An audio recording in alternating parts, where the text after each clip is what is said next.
O Concílio de Trento e as suas decisões.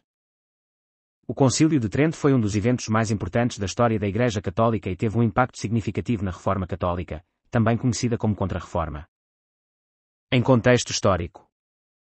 O Concílio de Trento foi convocado em resposta à Reforma Protestante, que começou em 1517 com as 95 teses de Martinho Lutero.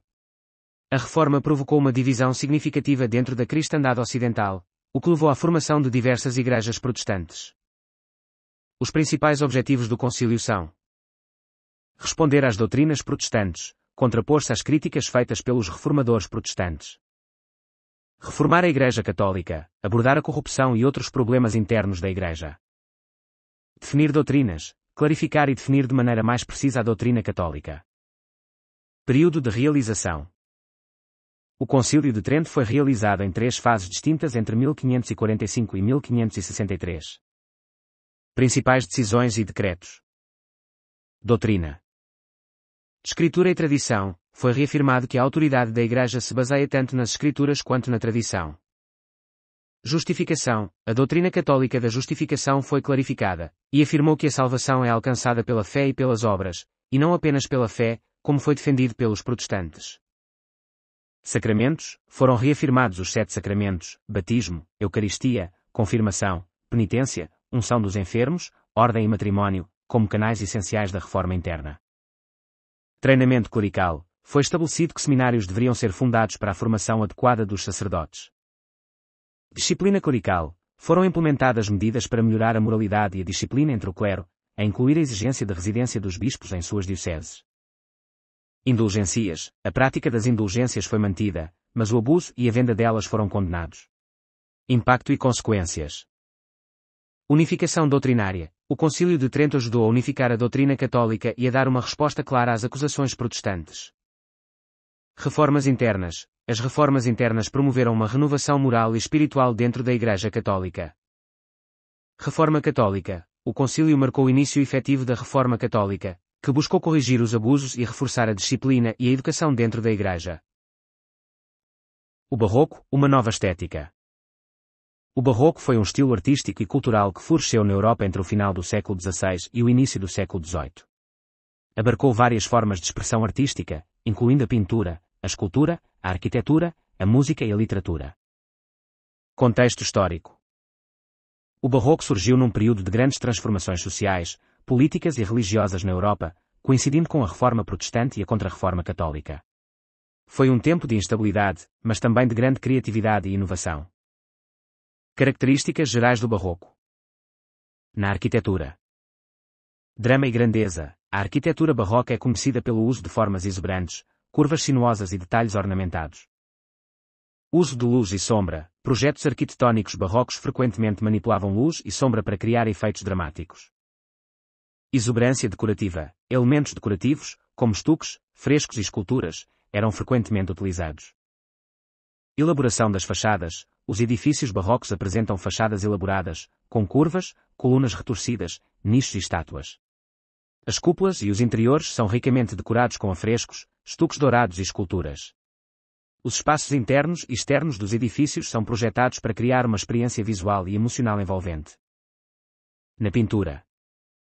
Contrastes fortes. O uso de contrastes intensos entre luz e sombra era uma técnica comum e era manipulada para criar profundidade e drama. Dinamismo. As pinturas barrocas muitas vezes retratavam cenas movimentadas e cheias de ação. Realismo emocional. As obras eram carregadas de emoção, com personagens expressando sentimentos intensos. Representação de temas religiosos, mitológicos e históricos de uma maneira muito emotiva e expressiva. Principais artistas e obras. Arquitetura. Gian Lorenzo Bernini, conhecido pelas suas obras na Basílica de São Pedro e pela Praça de São Pedro em Roma. Basílica de São Pedro, localizada na cidade do Vaticano, é uma das igrejas mais importantes do cristianismo, construída entre 1506 e 1626. História. Iniciada pelo Papa Júlio e concluída no papado de Urbano VIII. Construída sobre o túmulo de São Pedro, considerado o primeiro Papa. Arquitetura. A cúpula, projetada por Michelangelo, é um dos elementos mais impactantes. A Praça de São Pedro, projetada por Bernini, é uma grandiosa colunata que acolhe os fiéis. Bernini criou um espaço monumental e acolhedor que simboliza os braços da Igreja a acolher os fiéis. Francesco Borromini destacou-se por sua abordagem inovadora na arquitetura, como na Igreja de San Carlo al Quattro Fontane. San Carlo al Quattro Fontane, projetada por Francesco Borromini e construída entre 1638 e 1641 em Roma, é uma igreja barroca notável pela sua arquitetura inovadora. Destaca-se pela fachada ondulada e planta elíptica, com uma cúpula decorada com caixotões hexagonais. Pintura.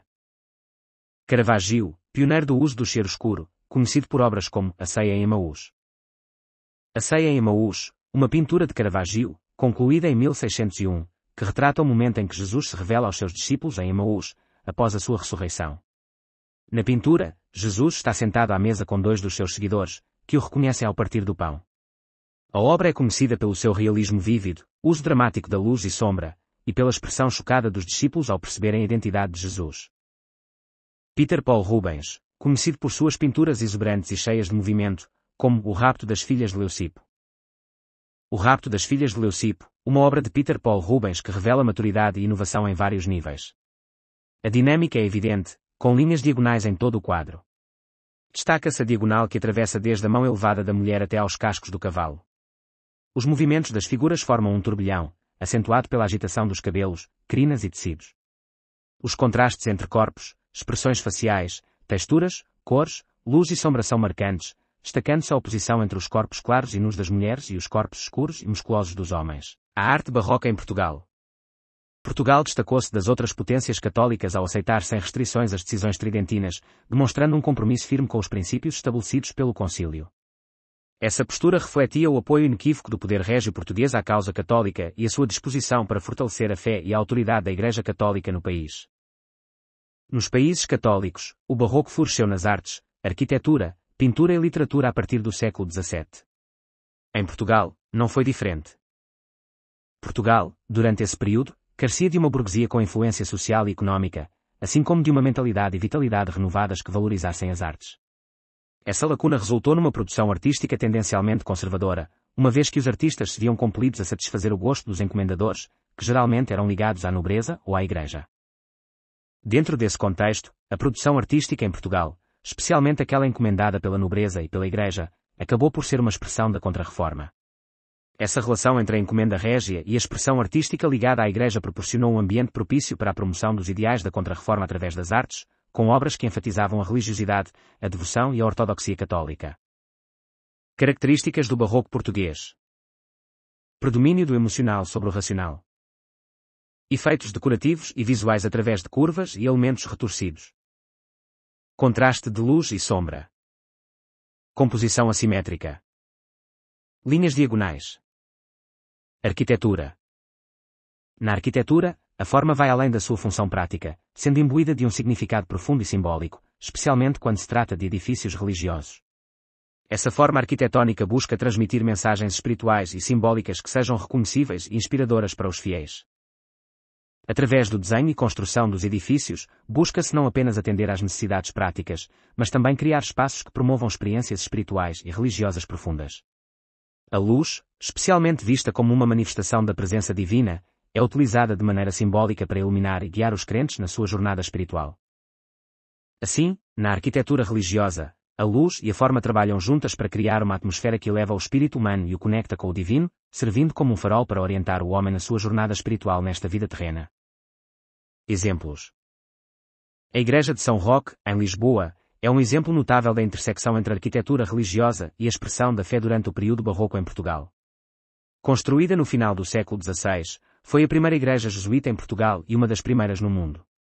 O seu projeto arquitetónico reflete a intenção de criar um espaço propício para a pregação, sendo uma das primeiras igrejas a ser concebida no estilo igreja-auditório.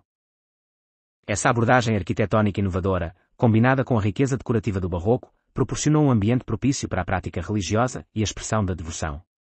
A Igreja de São Roque abriga diversas capelas, especialmente no estilo barroco do século XVII inicial, destacando-se a Capela de São João Batista do século XVIII. Essas características arquitetónicas e decorativas, aliadas à sua importância histórica como uma das primeiras igrejas jesuítas, tornam a Igreja de São Roque um exemplo emblemático da influência da Contra-Reforma católica em Portugal, bem como do esplendor artístico do período barroco. Convento de Mafra. O Convento de Mafra, também conhecido como Palácio Nacional de Mafra, é um grandioso complexo barroco localizado em Mafra, Portugal, construído no século XVIII por ordem do rei Dom João V. É um dos maiores edifícios em Portugal, combinando palácio, convento e basílica. Construído entre 1717 e 1755 para cumprir uma promessa do rei Dom João V feita à Dona Maria Ana de Áustria, o convento de Mafra destaca-se pela sua imponente arquitetura. A fachada tem 230 metros, com elementos simétricos e monumentais.